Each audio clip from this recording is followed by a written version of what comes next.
Adam walks down into the jazz lounge and picks up a noisemaker.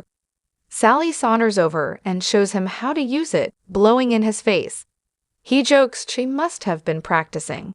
They discuss how they rang in the new year. She wasn't throwing confetti and admits she watched the ball drop on TV but was restless so came down there. He did pretty much the same. He offers to buy her a drink for Auld Lang Syne. Sitting at the bar, Sally and Adam recall their first New Year's together watching North by Northwest while drinking vodka and eating caviar. Neither of them is big on doing what other people do, so he suggests they turn the clock back to 11:59. They have the club practically to themselves. She agrees and they count down with their glasses raised. Wishing each other a happy new year, they toast. They've come this far on the traditional New Year's thing. He suggests the only thing left is to kiss. Although she thinks he's pushing it, she kisses him on the cheek.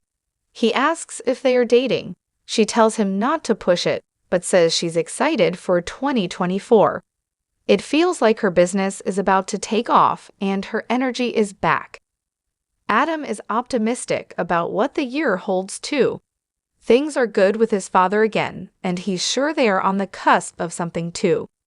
Nick stops by Crimson Lights looking for coffee as Sharon and Esther are clearing up. They tell him about the rush of customers they had.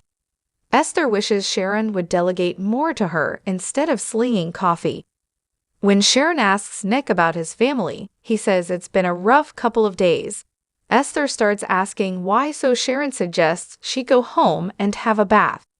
Handing him a coffee, Esther exits and Sharon asks her ex-husband what happened. He fills her in about what Jordan and Claire did. She can't imagine how hard this has all been on Victoria. He can't imagine the emotional toll it will take on his sister to reconnect with the daughter she thought was dead.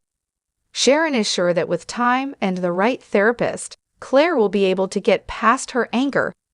Nick wishes that Sharon could be her therapist. Sharon says that Memorial has some of the best psychiatric care in the country. She asks how he is holding up. Gulping his coffee, Nick insists that he's good.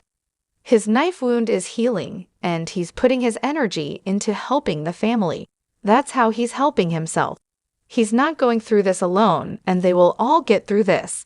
Sitting in the dining room of the athletic club with Victoria, Cole asks if he should order some bubbly since they missed the countdown.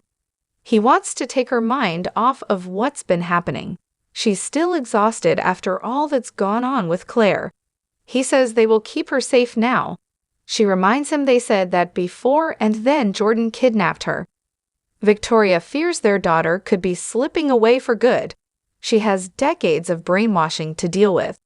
Cole says they all need to be grateful to Nikki for getting Jordan out of their lives. They just need to make sure Claire knows she has them and isn't alone.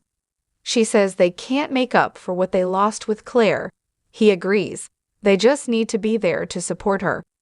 Victoria thanks him for being such a positive force in all of this. It has been so long since they connected.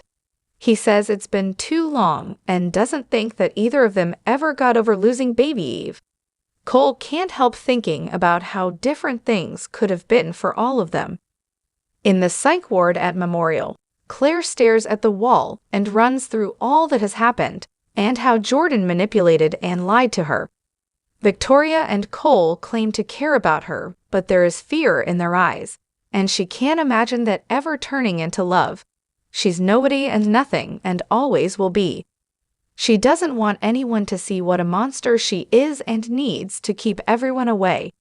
Claire stops herself from thinking of Cole and Victoria as her parents and tells herself again that she can never be the sweet baby girl they wanted.